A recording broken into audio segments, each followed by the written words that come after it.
Hello, thank you for joining this week's Agility Tea Time, and I am your host, Lakeisha Lynette Beeler.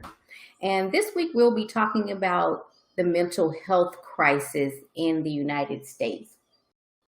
Recently, there has been news articles and stories about Kanye West and his wife Kim Kardashian announcing that he suffers from bipolar disorder and to extend compassion towards him because a lot of people have been making comments about his rally in South Carolina where he is running for president in the United States. So he started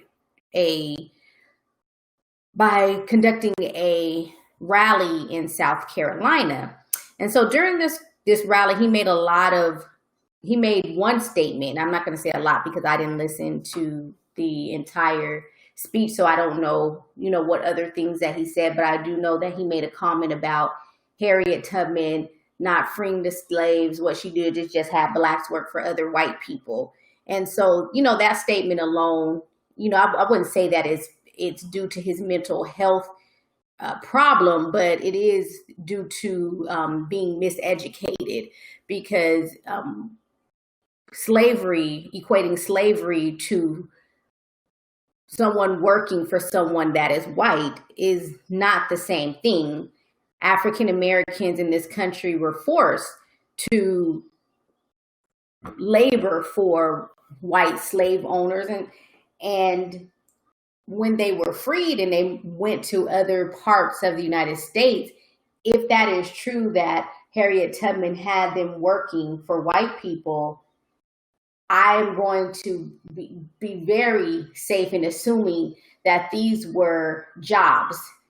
Their boss may have been white, but these were jobs that they were being paid for, not being kept against their will and being forced to work for free. So although the people that they were working for were white, they were not their masters. So I'll just make that statement. And then I also like to touch on the fact of, the obvious mental health crisis that he is dealing with, that a lot of other people in the United States are dealing with at this time as well. Now, I don't know if his is attributed to all of the things that are going on in our country right now, or that it's just being triggered, or that this is just an episode that he's experiencing right now. And he has money, so what he can do and display his mental disorder is not going to be the same for an everyday average person. And I'm not going to say it's because he's running for president that in and of itself is saying that he's having a mental health breakdown. But just reading and listening to other commentaries on this, statements that he made along with him seeming like he was just kind of falling apart during this speech, was what people were pointing to say, hey, this man is having a mental health crisis. Now, I don't follow Kanye West like this, so I don't know all of the other things that he's said or done, but obviously this has not been the first thing, because people are kind of like bringing his mental stability into question. And I don't think that would be done if this was the only time he has said or done something that people are attributing to him being mentally unstable. So just to kind of start off with that, to say, this is a well-known celebrity that is having a mental health challenge. Right now in the United States, a lot of people are having some issues. They're having mental health challenges because of everything that is going on right now. Let's just start by talking about the death of Kobe Bryant. That happened in January, just the beginning of the year. So there was national grief going on with his death. But there's also other mental health disorders like depression that could be related to people losing their jobs. The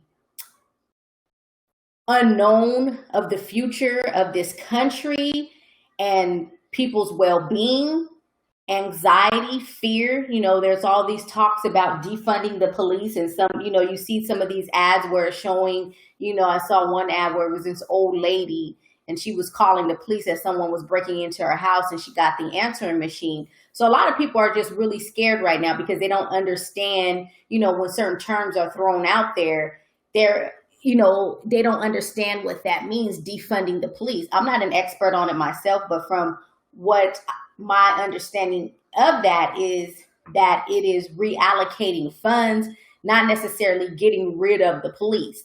But again, I'm not an expert in that area, but that is something that as an individual and a voter, we have to educate ourselves on so that we won't be scared, because knowledge is always going to, and enlightenment a lot of times is the antidote to some of the mental disorders that are rooted in fear, like anxiety. Anxiety is rooted in fear. Phobias are rooted in fear. Like some people have a fear of like different pests, like one being spiders, one other one being, I think it's mice or rats. I always consider them being the same thing, but I believe they're different species. But I believe it was the rat or mice, a mouse, I'm not sure. But anyways, that was where the bubonic plague was attributed to, people getting that from mice.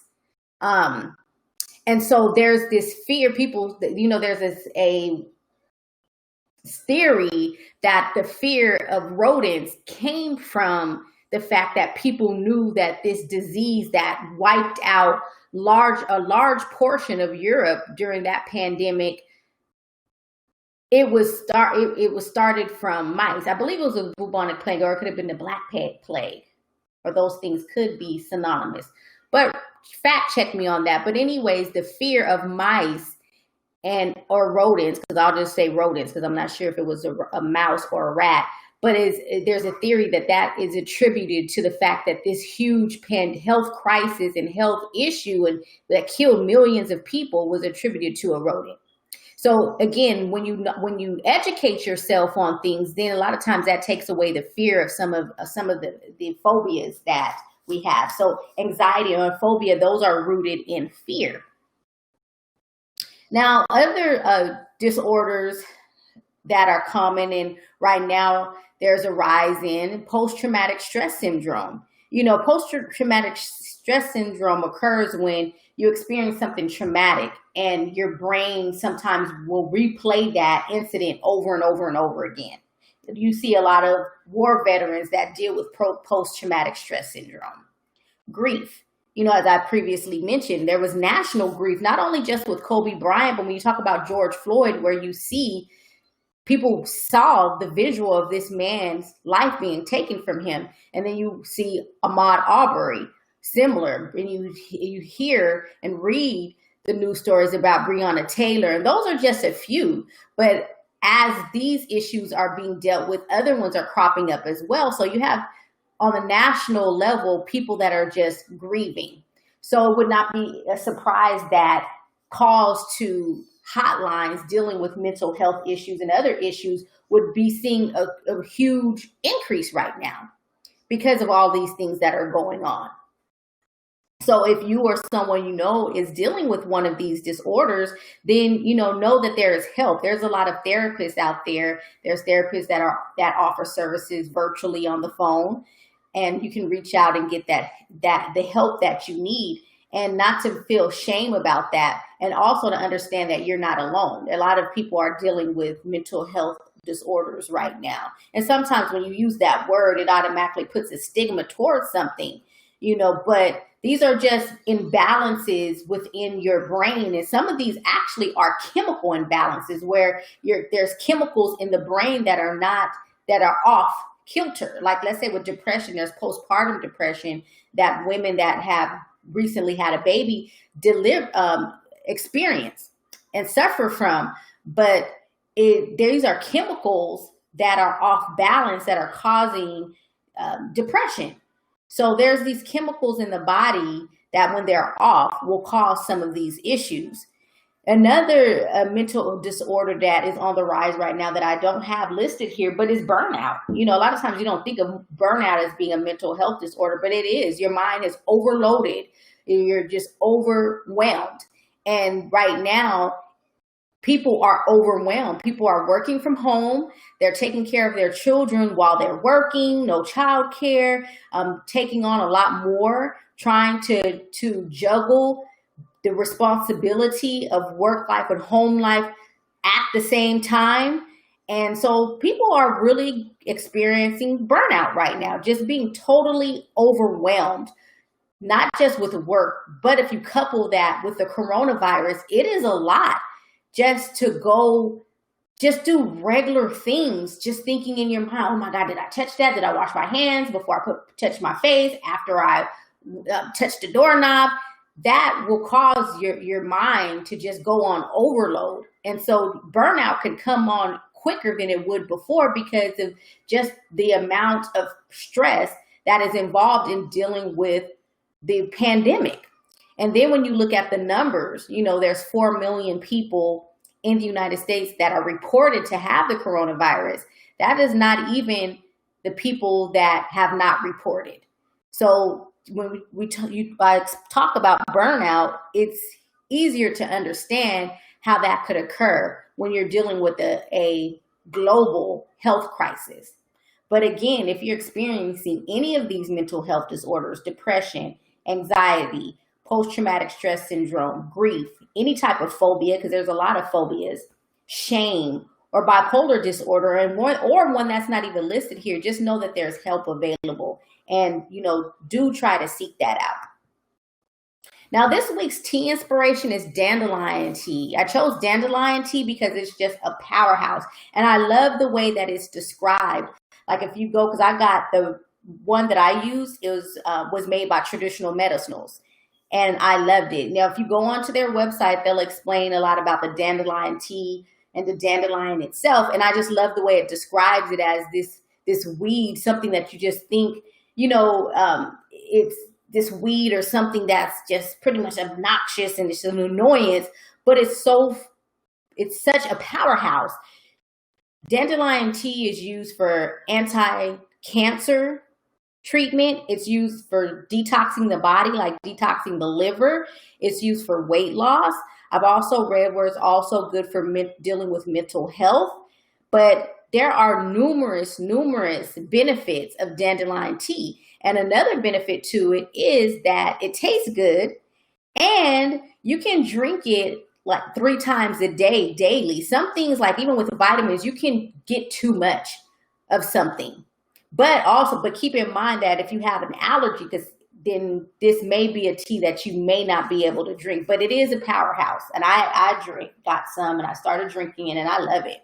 It's great. So dandelion tea is this week's tea inspiration. Check it out. I got the one I use is from Traditional Medicinals, but there are other tea companies that create their version of dandelion tea.